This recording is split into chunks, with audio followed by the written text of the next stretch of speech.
네, 코로나19 사태로 전 세계 경제가 휘청이고 있는 상황에서 유가를 둘러싼 주요 산유국들 간의 패권 다툼이 벌어졌습니다. 이 영향으로 1991년 걸프전 이후 국제유가가 최대 하락폭을 기록하기까지 했는데요.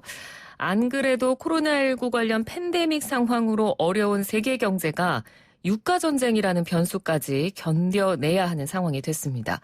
도대체 사우디를 비롯한 산유국들은 왜 이런 상황에서 유가 전쟁을 벌이고 있는지, 그리고 이런 상황이 향후 세계 경제에는 어떤 영향을 미치게 될지 전문가와 함께 이야기 나눠보도록 하겠습니다.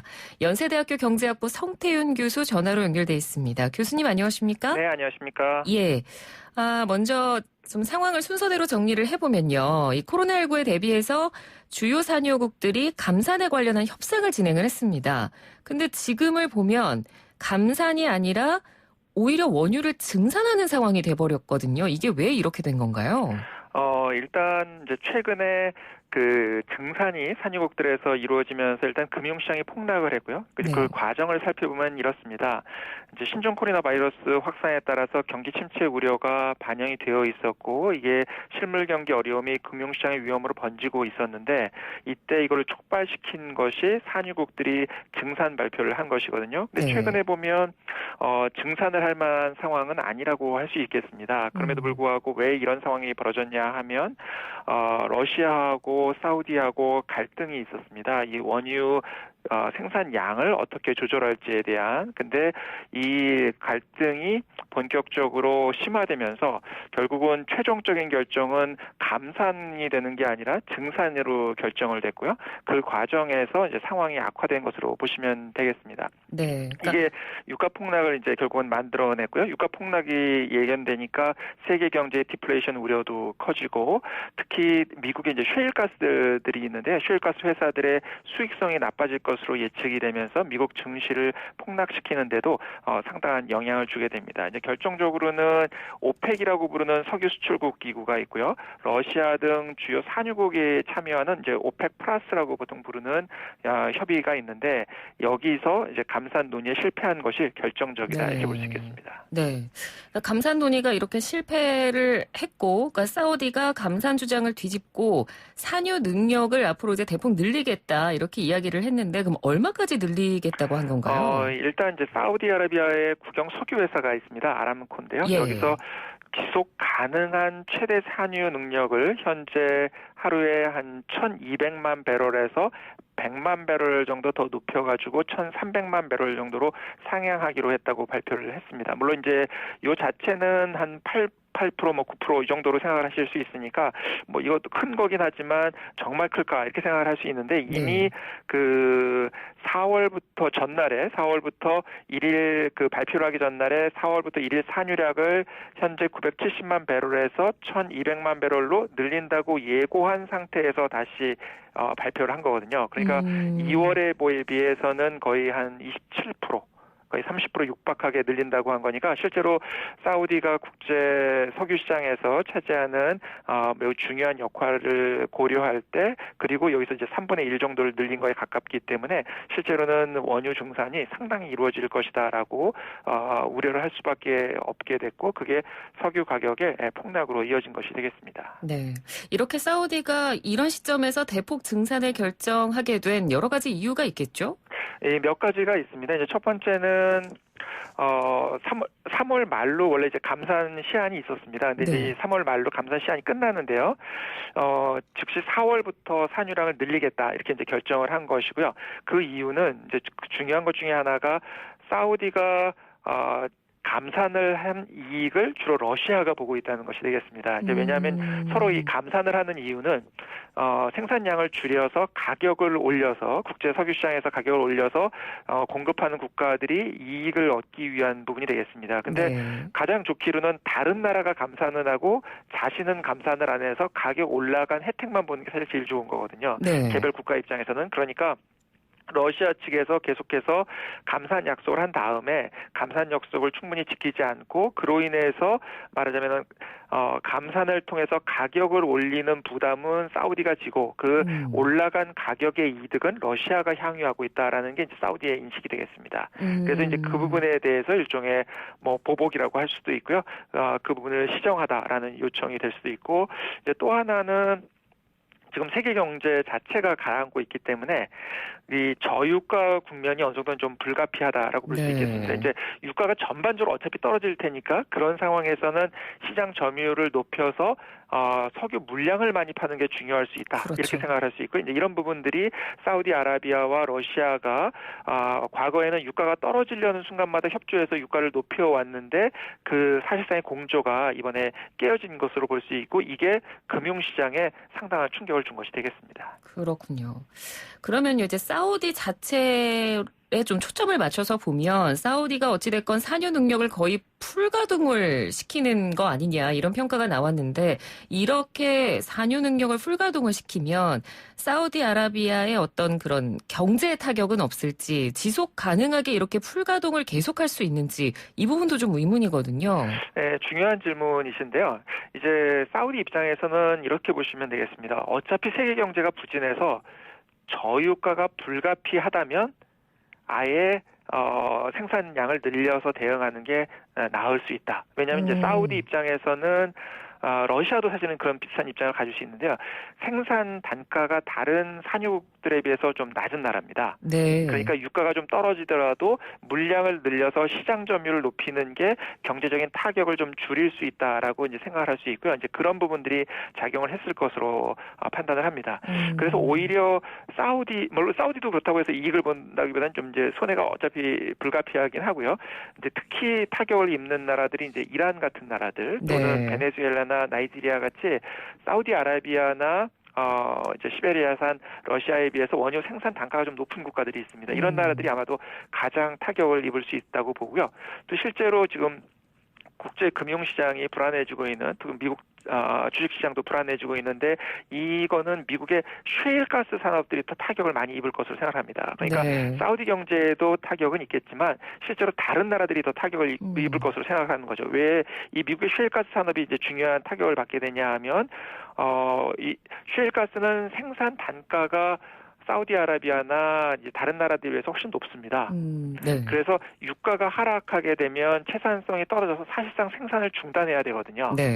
그래서 이게 되면 미국의 셰일가스 산업들이 상당한 타격을 입을 것으로 이제 생각을 하는 부분이 되고 여기에 세계적인 불황이 장기화될 수 있다라는 그런 우려도 있는 상황이기 때문에 아마도 미국을 중심으로 하는 타격도 상당히 있는 것으로 이렇게 평가할 수 있겠습니다. 네, 그래서 미국에 대해서 언급을 해주셨으니까 미국 쪽 얘기를 좀 더 해보면 이와 관련해서 이제 트럼프 대통령이 사우디 빈살만 왕세자랑 통화를 했다는 보도가 있었거든요. 그런데 그거에 아랑곳하지 않고 사우디가 오히려 더 산유량을 더 늘렸단 말이죠. 그러면 트럼프 대통령의 그런 전화 통화상에서 어떤 중재가 통하지 않았던 걸까요? 뭐 구체적으로 어떤 이야기를 했는지는 사실 알 수는 없을 것 같습니다. 그럼에도 불구하고 발표상으로는 국제 에너지 시장 상황을 논의한 것으로 되어 있긴 합니다. 그렇다면 이제 트럼프 행정부에서 지금까지 보인 입장으로 봐서는 아마도 미국의 셰일가스 산업을 보호하기 위해서 사우디아라비아가 증산하는 그 부분에 대해서 부정적인 견해를 전달했을 가능성은 크다고 이제 추측은 할 수 있습니다. 물론 이제 정확히는 여전히 그래도 알 수 없는 거긴 하고요. 그런데 그런 의미에서 보면 이제 미국의 요청을 사우디아라비아가 받아들이지 않은 것으로 볼 수도 있고요. 근데 이제 미국에게는 또 다른 측면이 있긴 합니다. 뭐냐하면 말씀드린 것처럼 셰일가스 업계 자체는 부진에 빠질 수도 있지만 유가가 내리면 또 미국 내 소비자들이 싸게 휘발유를 살 수 있는 부분이 있고 미국에서의 자동차의 의미는 매우 강한 생활 필수품적인 의미가 있기 때문에 그리고 그렇기 때문에 이제 휘발유가 가지는 의미가 크거든요.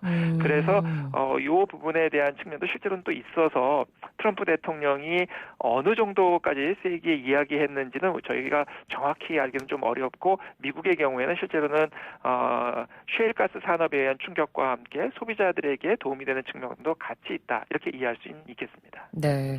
그러면 이 미국의 셰일 기업들이 뭐 당장 긴축 경영에 돌입했다는 이야기도 나옵니다만 그러면 트럼프 대통령의 입장에서는 이런 상황이 그러니까 지금은 가장 재선이 중요하니까요. 대통령 입장에서는. 이런 상황이 그럼 불리하게 작용하거나 그럴 가능성은 별로 없을까요? 셰일가스 자체가 부정적인 영향을 준다기보다는 이제 셰일가스 산업이 무너지거나 셰일가스 산업이 약화되면서 미국 금융시장이 어려움에 빠지게 되면 그거는 트럼프 대통령의 입장에서는 재선을 노리고 있는 상황에서 상당히 불리해지는 건 사실로 보여집니다. 그리고 최근 상황이 그렇다고 보여지거든요. 결국은 그러니까 결국 이제 주식시장은 기업들의 상황, 기업들의 장기적인 전망을 반영하는데 미국 내에서 셰일가스 산업을 비롯한 전반적인 상황이 안 좋아질 것이라고 생각을 할 수 있다는 거죠. 왜냐하면 이제 저유가가 된다는 것 자체가 두 가지 의미가 있습니다. 셰일가스 산업 자체에도 안 좋고 또 한 가지는 미국 경제를 비롯한 세계 경제가 악화될 가능성이 있다는 것을 보여주는 것이거든요. 그런 관점에서 보면 트럼프 대통령 입장에서는 미국 경제의 장래 불확실성, 부정적인 방향으로의 불확실성을 나타내고 있기 때문에 사실은 그렇게 유리하다고 볼 수는 없겠죠. 사실은 우리나라도 이게 비슷한 측면이 있습니다. 예를 들면 우리도 유가가 하락을 하면은 소비자 입장에서는 상당히 좋은 부분이 있습니다만 네. 사실 우리도 석유화학 산업이 우리나라의 주요 산업 가운데 하나거든요. 그래서 석유 산업이 타격을 입게 되면 경제에 상당히 영향이 있는 것도 사실입니다. 그래서 과거에는 유가가 떨어지면 좋다고 많이 생각을 했었습니다. 네. 그런데 이제 유가가 지나치게 떨어지는 것도 안 좋고 그렇다고 지나치게 높이 올라가면 또 소비자층들에게도 안 좋기 때문에 그렇죠. 결국 이제 미국의 입장에서도 보면 아까 말씀드린 이 두 가지 측면 때문에 유가가 지나치게 떨어지지도 않고 지나치게 올라가지도 않으면서 안정적으로 유지되는 게 사실 트럼프 대통령 입장에서는 가장 좋은 거고 미국 경제 입장에서도 그런 측면이 그런 경향이 제일 좋은 것으로 평가할 수 있겠죠. 예. 그러니까 지금 이 유가 전쟁 상황을 보면 한마디로 좀 뭐랄까요 고래 싸움에 새우등 터지는 격이라는 그런 생각이 듭니다. 그러니까 뭐 이 강대국들의 싸움 때문에 주변 국가들이 피해를 입는 상황이 된 것 같은데 또 뭐 아랍에미리트도 지금 4월부터 산유량을 늘리겠다고 선언을 했고요. 이 유가 전쟁이 계속 이렇게 이어진다면. 승자가 누가 될까? 뭐 아니면 누가 가장 큰 타격을 입을까? 이 부분에도 좀 관심이 쏠리거든요. 어떻게 보시는지요? 아무래도 이제 가장 큰 거는 이 세계 경제 불안 요인이 좀 높아지고 있습니다. 그래서 아무도 승자가 없는 싸움이 될 가능성이 높습니다. 왜냐하면 글로벌 경기 침체로 일단 석유에 대한 수요가 기본적으로는 감소하고 있는 상황으로 봐야 될 것 같습니다. 네. 그래서 줄어든 수요가 있는데 공급은 오히려 증가하기 때문에 결국 이제 사우디나 러시아 기본적으로 감소한 석유 수요 때문에 증산을 시도를 해도 어차피 효과가 없는 데다가 이번처럼 이 상황 세계 경제 악화하고 겹쳐 있기 때문에 역시 타격이 상당히 있는 것으로 봐야 될 것 같고요. 네. 사우디아라비아나 러시아 두 나라 모두 재정 문제에 상당히 봉착을 한 것으로 봐야 될 것 같습니다. 이 과거에도 이 석유 판매 대금으로 버는 재정 수입에도 불구하고 방만한 재정 운영 때문에 경제에 상당한 어려움이 있었고 이 부분을 구조 개혁을 해야 된다는 요구가 계속 있었는데 이제 그 구조 개혁은 충분히 이루어지지 않은 상태에서 현재 상황이 겹쳤기 때문에 이 산유국들은 일단 피해는 있다고 봐야 될 것 같고요. 네. 뭐 역시 말씀드린 것처럼 다른 산유국들도 피해가 있다라고 봐야 될 것 같고 미국의 경우에는 양쪽 측면이 다 있지만 세계 경제의 불확실성 때문에 금융시장이 지금 사실상 폭락하고 있는 상황이어서 미국 역시 이 피해에서 벗어나긴 어려울 것 같고요. 사실 또 우리 역시 이 석유화학 산업이 차지하고 있는 좀 중요한 우리 경제에서 역할 때문에 네. 사실은 우리도 어려운 국면 중에 하나로 보여져서 세계적으로 이 상황에서 이렇게 이익을 얻는 승자가 있다고 보기는 현실적으로 좀 어려울 것 같습니다. 네. 끝으로 5월에 산유국들의 정례회동이 예정이 돼 있는데 그럼 이때는 어떤 방향으로 협의를 이룰 수 있을까요? 다시 산유국들 회동을 해서 유가 상승을 시도할 것으로 보이긴 합니다. 네. 아무래도 말씀드린 것처럼 이제 각자 다 타격이 있기 때문에 그런데 이제 문제는 점점 더 이 신종 코로나 바이러스 사태로 인해서 세계 경제의 불확실성이 커지고 있는 상황입니다. 그러니까 기본적으로는 세계 경제 성장률 전망이 나빠지고 있기 때문에 이게 국제 원유 시장 시장의 수요가 빠지고 있는 것으로 봐야 될 것 같고요. 이러한 저유가 국면을 유가 상승 국면으로 전환시키기에는 상당한 힘이 딸린다 이렇게 볼 수 있습니다. 이제 과거에 오펙이 전 세계 석유 시장을 장악하고 있을 때는 그게 좀 가능했습니다. 네. 근데 이제 지금은 오펙이 감산을 하더라도 국제 유가를 계속해서 상승시키기에는 제약이 있는 상황입니다. 이제 이번에서도 보인 것처럼 이제 러시아처럼 오펙에 들어있지 않은 국가들의 네. 원유 생산량이 상당한 지금 비중을 차지를 하고 있거든요. 그래서 과거처럼 옛날에 뭐 1970년대나 이런 때처럼 석유 수출국 기구 오펙이 딱 결의를 한다고 해서 유가가 올라가고 이렇게 되기는 어렵습니다. 또 지금 문제가 다른 그 비오펙 산유국들이 모두 재정이 좀 어렵습니다. 공교롭게도 중동이나 이제 남미 국가들이 되겠는데 이제 대개 이 국가들이 재정을 방만하게 운영을 하다가 다 결정적으로 좀 재정이 다 악화된 상황입니다. 공교롭게도. 그러다 보니까 이 국가들이 감산에 동조하기가 실제로는 좀 어려울 것으로 생각이 들고요. 또 하나 문제는 이게 증산을 이끌어내려면 아무래도 이 지도적인 국가 역할이 필요합니다. 그게 이제 사우디아라비아가 될 건데요. 네. 이 사우디아라비아가 이 감산을 통해 가지고 이 유가를 떠받치길 정도의 지금 재정 능력이 사실은 없습니다. 예, 그것도 지금 현재 상황 악화에 영향을 주고 있는데요. 그래서 이제 사우디아라비아의 재정 능력 악화 이런 부분 때문에 실제로는 좀 어려운 상황이 지속될 가능성이 있다 이렇게 보여집니다. 네, 알겠습니다.